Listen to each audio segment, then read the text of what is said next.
My name is Anna. When I was only 8 years old, my world suddenly shattered. My father died in a terrible car accident and left us forever. After that day, our home fell silent. The smile disappeared from my mother's eyes, and a shadow of sadness covered my childhood. It was just the two of us, alone, and life became harder with every passing day. A few years later, my mother married a man named Robert.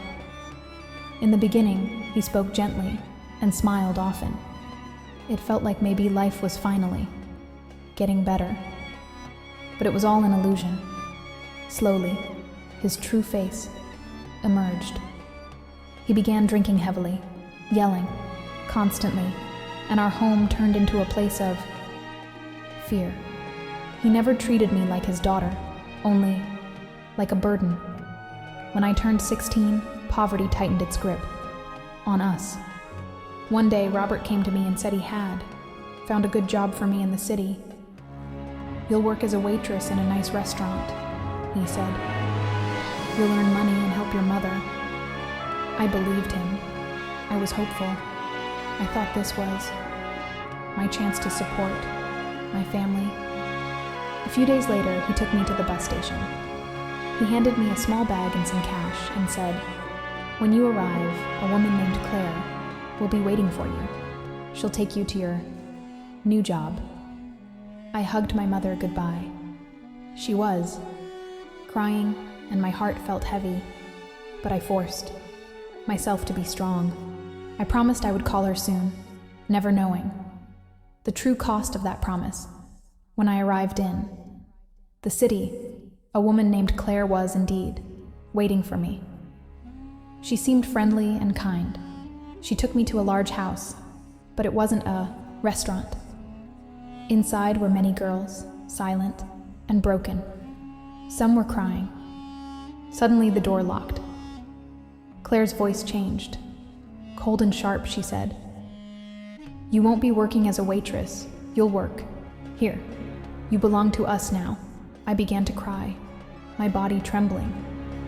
When I asked what she meant, she said the words that shattered my soul. "Your stepfather sold you to us. He took the money. Now you'll work to pay it back." I couldn't believe it. The man I trusted had sold me. I felt like a living corpse. Days turned dark, and nights became nightmares. Men came every night. I was forced to do things that still make my heart shake when I remember them. I cried every day. Many times I wanted to die, but a quiet voice inside me kept saying, "No, you must survive." There was another girl there named Elena. She became my only hope. She whispered to me, "We'll escape.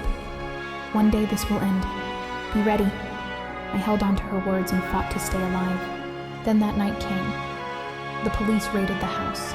There were screams, chaos, and panic everywhere. Elena grabbed my hand, and we ran through the back door.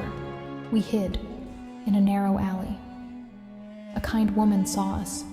Compassion filled her eyes. She took us to a safe shelter for girls like us. Life wasn't easy, but it was safe. No one hurt me. No one shouted at me. I began studying again, learning to read and write better. I worked small jobs and saved money. 2 years later, I entered college. I decided to become a nurse to help girls who were trapped in the same darkness I once knew. Today, I am 22 years old. I have a good job and my own small apartment. I visit my mother occasionally. Robert disappeared long ago. My mother cries every time she sees me and asks for forgiveness. I forgive her, but I never forget. I am not broken anymore. I am strong. I survived. And if my story gives hope to even one heart, then my pain was not in vain. If you are suffering, please do not give up. After every darkness, light always comes.